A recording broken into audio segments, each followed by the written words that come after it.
Greetings, fellow Dragonstaffers. Thank you for joining me for another Dragonstaff tutorial. Today we will be learning a chest spin.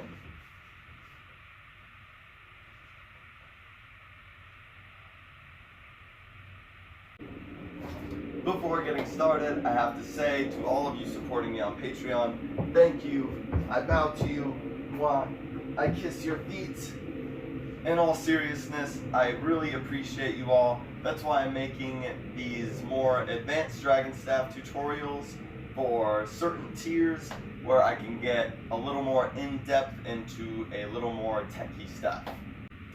As usual with my tutorials, I'm just going to cover one side or one direction for the sake of saving time and keeping things simple. As always, I recommend drilling it on the opposite side as well. And I'm going to go over 3 different versions of this chest spin, going from least difficult to most difficult, in my opinion. So there will be some prerequisites.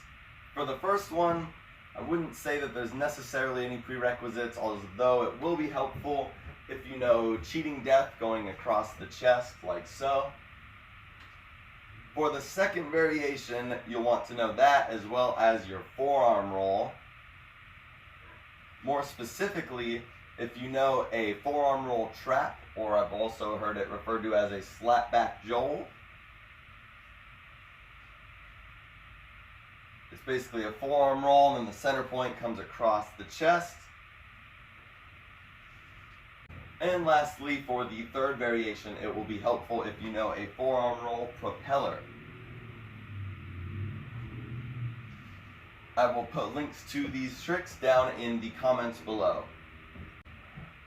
Another prerequisite I should have mentioned is that it's helpful if you are flexible, especially with back bends, because a lot of these chest spins are going to require a bit of a back bend to make the chest a good contact point and surface for the staff to spin on. Back bends are not easy for me, so you might hear my voice go out as I do the back bend.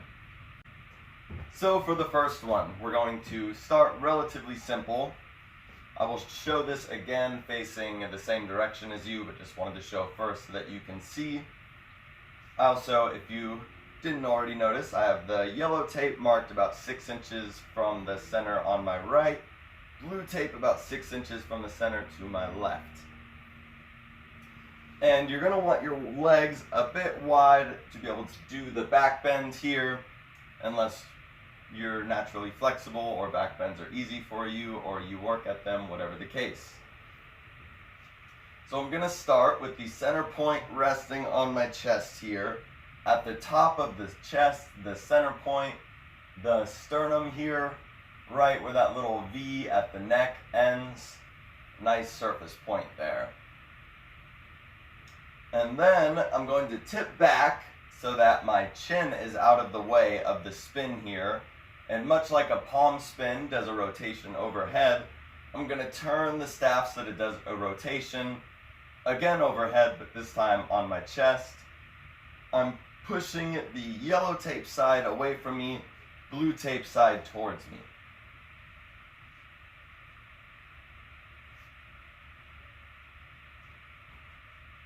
And we're not worrying about letting the staff spin necessarily or roll.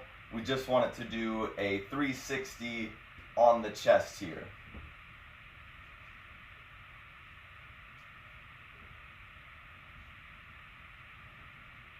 And I will show that facing the same direction as you. Same. I have the yellow tape side on my right. I'm going to press away from. The blue tape side on my left, I'm going to pull towards. Rest the center point on the chest. Lean back, lift the chest. Got my chin on that one. Want to make sure you tilt your head back.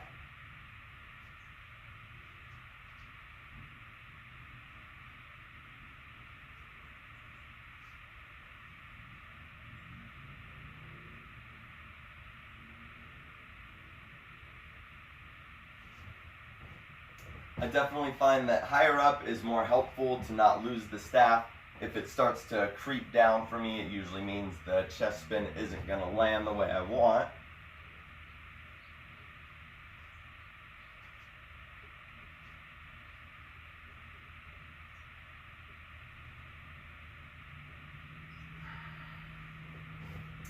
And you'll want to play with that, get comfortable with just that before moving along to our second variation. As I said, you'll want to be very comfortable with that first chest spin without the staff rolling before we move on to this variation where we come into a chest spin from a forearm roll or forearm roll trap. So if you know your forearm roll trap, you come into your forearm roll, the center point exits down the armpit, we're sticking to our right side, and instead of catching the staff in the opposite hand when it comes across, that point is where it's going to come into the chest spin. Forearm roll, trap. As soon as it starts to come down the armpit, you want to lean back. It helps me to bring my arms down to help lift the chest.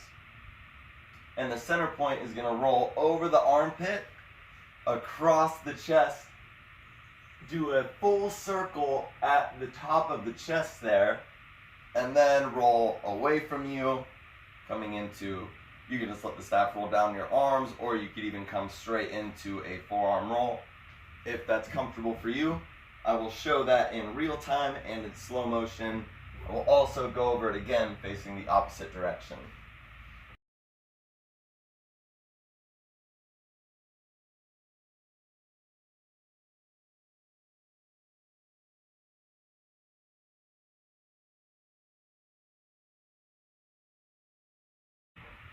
And I will briefly go over it again, facing the same direction as you.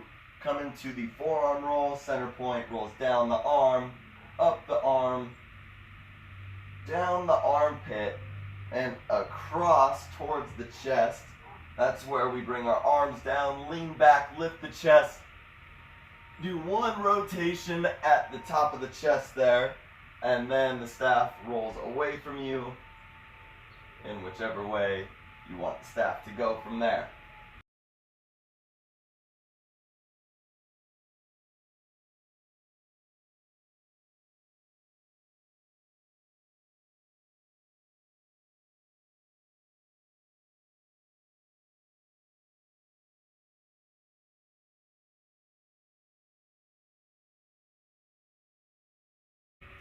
Now for our last variation, you'll definitely want to have the first two down before moving along to this one. We're going to come into the chest spin from a forearm roll propeller. As I mentioned, I'll have a link down in the description. Something like this. And then the staff exits very similar to a forearm roll trap. So by the time you're coming out of the forearm roll propeller, the center point should be rolling down the right armpit across the chest.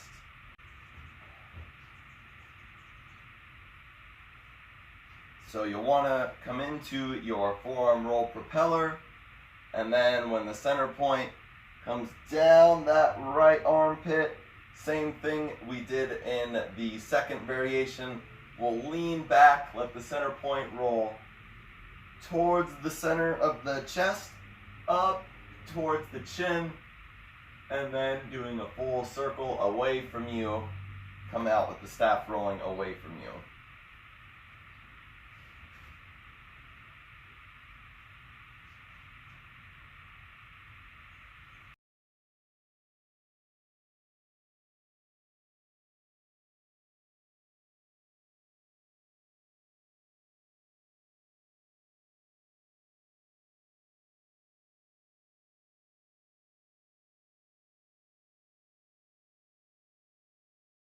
And I'm going to wrap it up for the chest spin tutorial.